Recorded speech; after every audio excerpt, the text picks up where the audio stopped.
Block Congress Nashik road कमिटीतर्फे Modi सरकारच्या चुकीच्या धोरणांमुळे इंधन, LPG गॅस, खाद्यतेलासह इतर जीवनावश्यक वस्तूंची महागाई प्रचंड प्रमाणात वाढली आहे.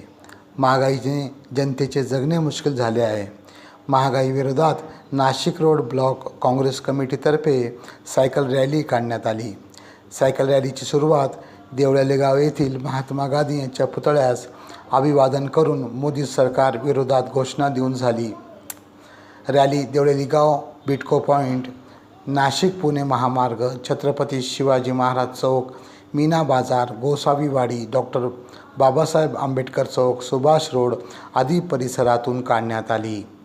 शहर काँग्रेस सरचिटणीस कामिल इनामदार, जिल्हा युवक काँग्रेस महासचिव जावेद पठाण, नाशिक रोड ब्लॉक काँग्रेस अध्यक्ष दिनेश निकाळे, महिला काँग्रेस ब्लॉक अध्यक्ष कुसुम चव्हाण, सेवादल ब्लॉक अध्यक्ष सिद्धार्थ गांगुडे, अल्पसंख्याक ब्लॉक अध्यक्ष तौफिक शेख, शहर महिला काँग्रेस सरचिटणीस सारिका कीर, मोबिन पठाण, सुनील निर्भवने, प्रकाश चंदनसे, तौफिक पठाण, विद्युत नगरकर, अजीज खान, मंगेश बनसोडे, सलमान शेख, दीपक ठाकूर, सुभाष गांगुर्डे, सुभाष पाईकराव, दत्ता साखळकर, तन्वीर शेख आदी उपस्थित होते.